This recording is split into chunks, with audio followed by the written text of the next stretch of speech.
Si prodhohet ari 99% i pastër brenda fabrikës sekrete të arit. Kështu bëhet ari një nga pasuritë më të vlefshme në botë, dhe pothuajse asnjë prej tij nuk fillon ashtu siç mendojnë njerëzit.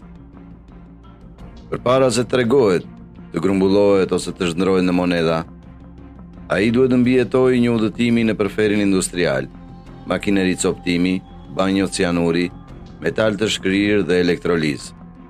Por për ta kuptuar vërtet procesin, duhet të filloni nga burimi, sepse para se ari të rafinohet ndonjëherë, ai duhet të gjendet.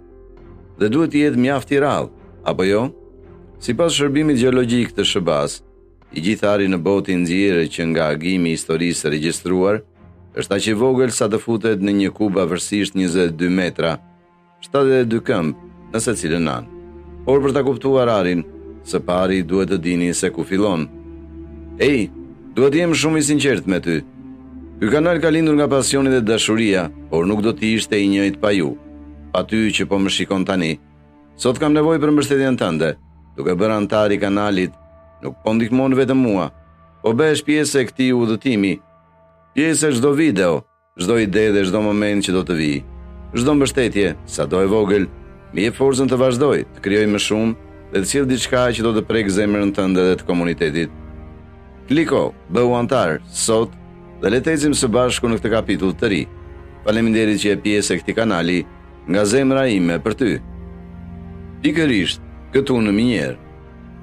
Minjera është një proces intensiv dhe i vështirë. Ekzistojnë 3 metoda të ndryshme, secila me sfidat e veta. Minjera në gropa të hapura është forma më e vjetër e minjerave. Meqense kjo minjerë zhvillohet pranë sipërfaqes, nuk ka nevojë për boshte të thella. Minjera moderne bëhet me makineri të rënda, si buldozier dhe kamion. Është forma më e lirë dhe më pak e rrezikshme e minjerave, pasi është e lehtë për punëtorët të evakuohen në rast fatkeqësie. Por kjo nuk do të thotë se është punë e sigurt. Gropat mund të shemben, prandaj ato kanë nevojë për anë të shkallëzuara ose stola. Ka një problem tjetër.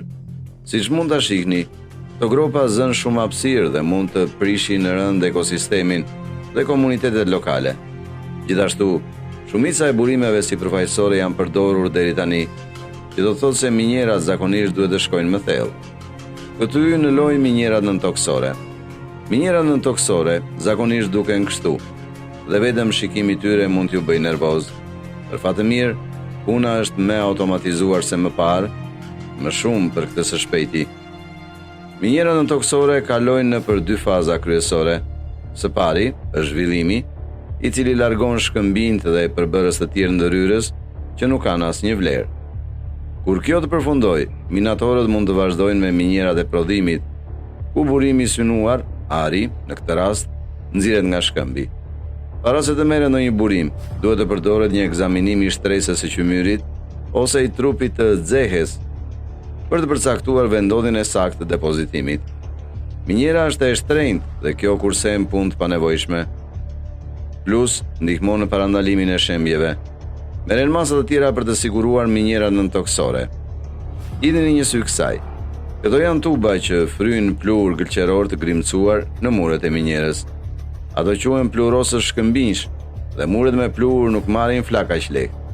Pastaj janë në bulonat e çatisë, të cilët sigurojnë tavanin e minjerës me priza sigurie. Makinat hidraulike detyrojnë bulonat në çati, një mënyrë tjetër për të parandaluar shembjen. Pastaj janë makinat e betonit, të shot betonit që spërkatin muret me një përzierje të lagësht për të forcuar integritetin strukturor. Ekzistojnë gjithashtu ndihmës të rinj, dronë që mund të inspektojnë vendet që do të ishin të rrezikshme për njerëzit.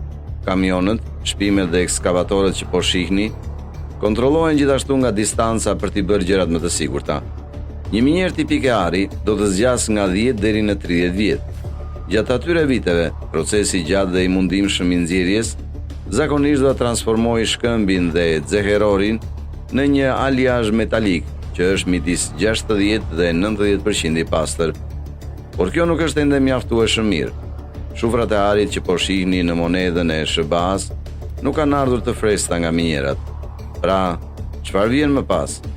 Ata duhet të kalojnë këtu së pari, mullirin e arit. Ka shumë nxehtësi dhe kimikate që mund të gjenden këtu, për të thënë të paktën. Ato Nuk do t'i shihni kur ato shufra ari të zhndritshme, sepse edhe nëse vjen 90% i pastër nga minjera, ka ende papastërti të konsiderueshme në xeheror. Shikojini këta njerëz. Ata duken sikur po ruajnë diçka. Ky është hapi i parë për shumë burime ari, një proces i zvogëlimit të madhësisë siç është soptimi ose bluarja, e cila rrit sipërfaqen për fazat e tjera të përpunimit.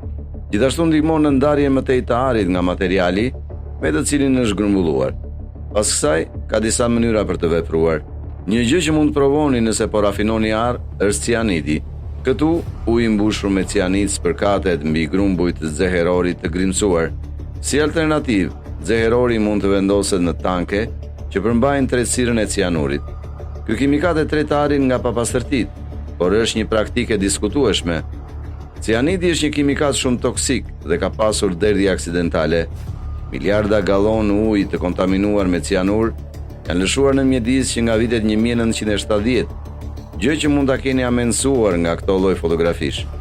Fatmirësisht, ekzistojnë metoda të tjera, si ndarja mekanike.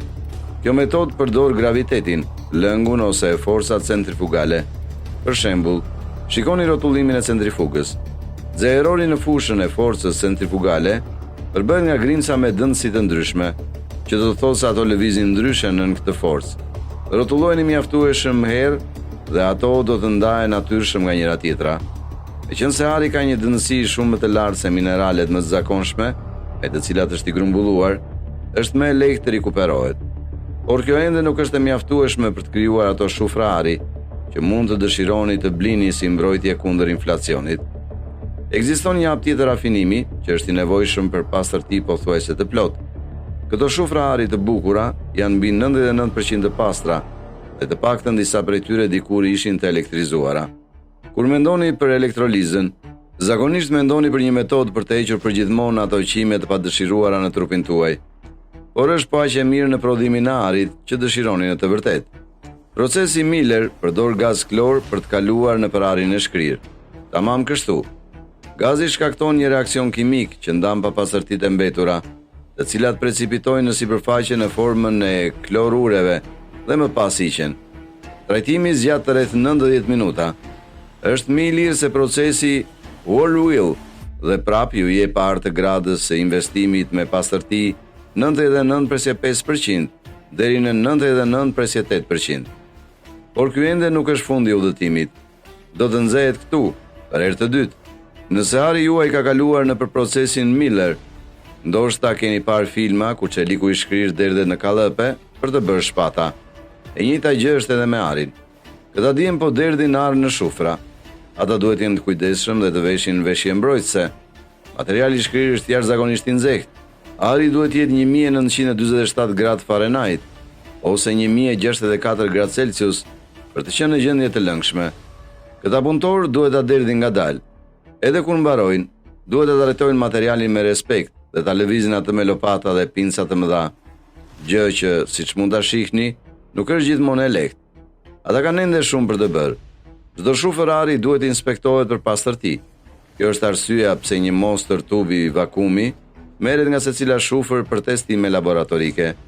Nëse shufra i plotson këto standarde, ajo do të vuloset me një numër serial dhe një shenjë certifikimi, gati për të hedhur në botë më në fund. Por ai ar mund të mos dalë si shufër, mund të ketë ende zjarr që e pret. Këto janë monedat e arit që vijnë nga monedha e SBA-s. Ato janë në mjet ligjor pagese sipas aktit të monedhave të arit të vitit 1985. Por është një udhëtim i gjatë për t'i marrë ato. Monteja blen shufra ari nga tregu i hapur dhe bën procesin e vet të verifikimit të pastërtisë dhe autenticitetit të secilës prej tyre. Pasi ari e kalon këtë provë, minti shkrin dhe i lidh ato me specifikimet e sakta.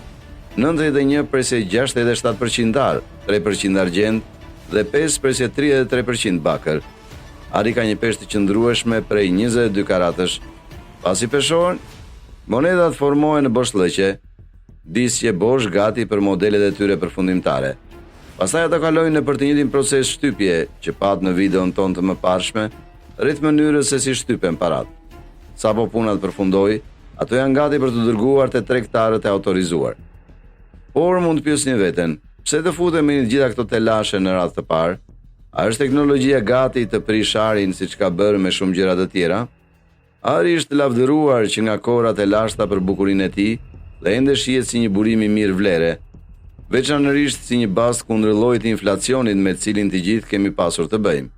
Qeveritë grumbullojnë ar. Shtetet e Bashkuara kanë një rezervë më të madhe se çdo vend tjetër, me 8.133 presë 46 ton, me vlerë 683 presë 73 miliard dollar. Ari mbajt kryesisht në Fort Knox, Denver Mint dhe West Point Bullion Depository. Standardi i arit duhet të ketë ikur prej kohësh, por rezerva e Amerikës është ende një mbrojtje kundër turbulencave ekonomike dhe ndihmon në forcimin e vendit të saj në qendër të sistemit financiar botëror. Por a do të mbarojë kjo? Disa njerëz mendojnë se kriptovalutat mund zvendësojnë arin si një ruajtës vlere. Elon Musk ka qenë i dhënë pas kriptovalutave, por nuk janë vetëm miliarderët ekscentrik. Edhe Banka e Singaporit e tha këtë. Por ari ka dy gjëra që kriptovalutat dhe asetet e tjera digjitale nuk i kanë: mungesën dhe pranimin fizike. Nuk mund ta krijoni arin thjesht në një ekran kompjuteri, të paktën jo ende. Gjithashtu ka shumë ngarkesë. Ari është i rregulluar rënd dhe kur e blini, mund të jeni mjaft të sigurt për atë që po merrni. Por tregjet e kriptovalutave janë goditur gjithnjë më shumë nga monedat meme dhe mashtrimet vitet e fundit. FTX, Aquacoin, ndoshta i mbani mend ato. Ky kombinim minon shumë besimin në kriptovaluta si një burim i besueshëm vlere. Por ari do të jetë gjithmonë i vlefshëm, jo vetëm për bukurinë e tij, por edhe për përdorimet e tij industriale. Prandaj mbetet një nga investimet më të besueshme në botë. Shikoni gjitha problemet që kalojnë ende për ta marrë atë. Mirupafshim për tani.